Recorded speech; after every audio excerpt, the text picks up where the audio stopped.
Mga kabida, sa magandang oras sa lahat. Welcome po sa aking channel. Eto, pag-usapan po natin itong bagong survey ng isang universidad doon po sa Bohol. Although Bohol lang po ito mga kabida, pero parang reflection po ito ng survey sa buong Pilipinas, katulad po ng Publicos Asia, Eto, yung survey po ay ginawa ng The Holy Name University, Nag-start po yung kanilang survey noong March 6 hanggang 29, mga kabida, Yung survey po, mga kabida, ay patungkol po sa satisfaction and dissatisfaction rating po, ng dalawang pinakamataas na opisyal po ng Pilipinas. Of course, ang presidente at saka vice-presidente po ng Pilipinas.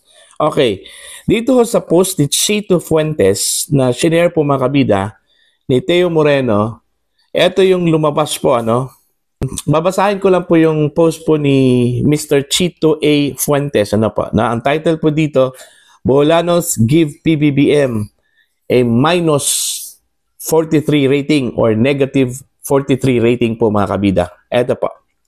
Dissatisfaction with President Ferdinand Marcos Jr. among Boholanos plunge to a new low of minus 43. A recent survey revealed. Okay? The Bohol Poll 2025, conducted by the Holy Name University last March 6 to 29, contrasted with the plus 67 satisfaction rating of Vice President Sara Duterte.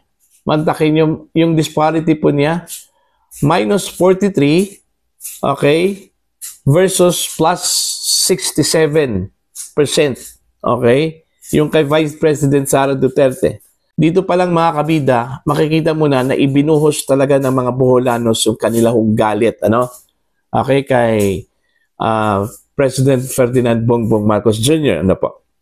Last year, the survey was conducted by the same institution, already hinted of Boholanos' disapproval of the way the president was running the affairs of the country when they gave him a minus 8 rating. Grabe ito. Alright? A Duterte Bailiwick since 2016, Boholanos supported former President Duterte throughout his term. In the 2022 election, Vice President Sara garnered more votes than PBBM to seal the victory even without campaigning in Bohol. Mantakin nyo, hindi ho nangampanya si Vice President Sara doon. Pero nakuha po niyang pinakamalaking boto, mga kabida. Okay? Mas malaki pa kay PBBM, Like Filipinos in many parts of the country and even abroad, Boholanos expressed outrage over the kidnapping of the former president who continues to be held in high esteem for being there for Bohol in difficult times.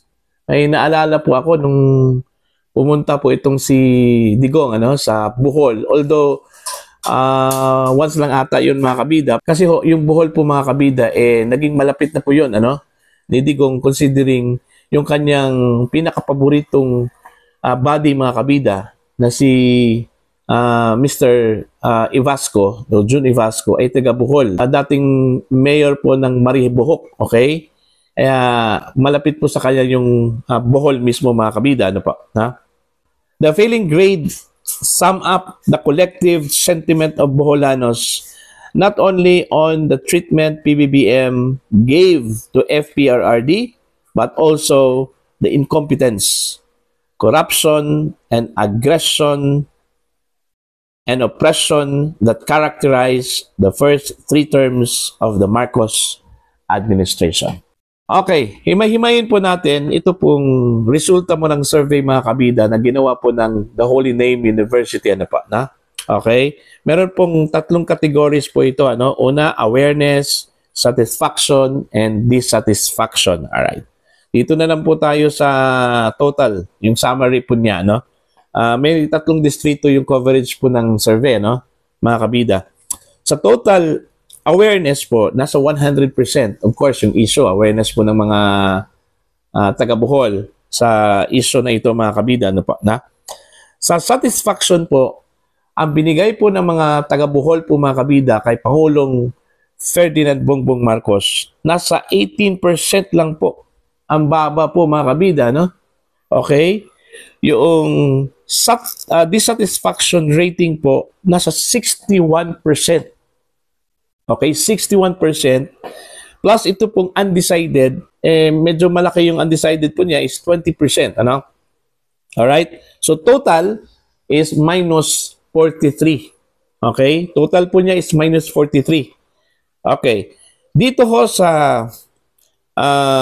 kay Vice President Sara Duterte, okay, ito po. Yung awareness po niya mga kabida is nasa 100%. Okay? Yung satisfaction rating, ito na po, no? Ibinuhos talaga yung galit po mga kabida ng mga taga-Bohol para po kay Bongbong at dito po nila binigay po kay VP Sara yung kanila pong approval, okay? Yung satisfaction po niya. Nasa 78% po yung satisfaction rate o satisfaction rating po ano kay VP Sara. Samantala yung kanyang dissatisfaction po ay nasa 9% lang mga kabida. Ang liit, ano? Yung undecided po, maliit din, nasa 14% lang po. So yung total po niya, okay? Yung total po niya sa tatlong category po, okay? Satisfaction, dissatisfaction, at saka undecided, nasa positive 67 po.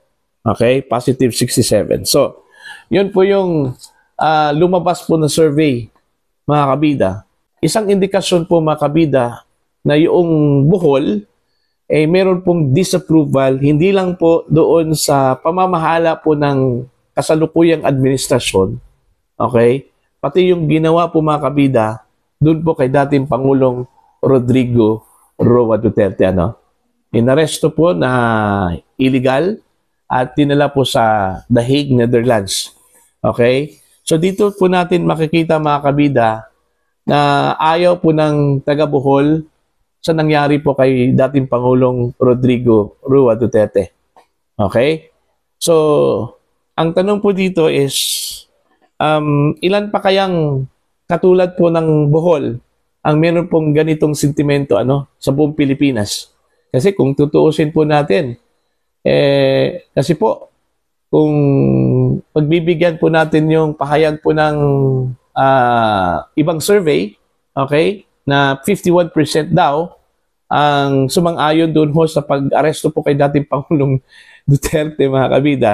I don't know kung hanggang kailan yun tatayo yung figure na yun, ano? Kasi ho maraming hindi ho naniniwala, mga kabida, doon po sa figure na yun, ano po, no? Kasi kung titingnan mo yung reality po, okay, yung iba't ibang sentimento po ng mga Pilipino sa buong Pilipinas, hindi ganun eh. Opposite. Diba? Opposite. Marami pa po silang ginagawa po ngayon, mga kabida, na isuppress yung katotohanan, ano? Alright? Para lang po lumabas na konti lang talaga yung naniniwala na meron pong paglabag doon po sa pag-aresto po kay dating Pangulong Rodrigo Roa Duterte. So, yun yung tanong. Ilan pa kaya yung katulad po ng Bohol na meron pong ganitong sentimento po, mga kabida? Okay? Para po sa inyo, ano po yung inyong komento po dito at opinion? You can comment down. Sa mga hindi pa po subscribers sa akin channel, please subscribe. Just click the subscribe button, click the notification bell, click all para updated po kayo, mga kabida, sa aking mga uploads. Maraming salamat po sa inyo lahat.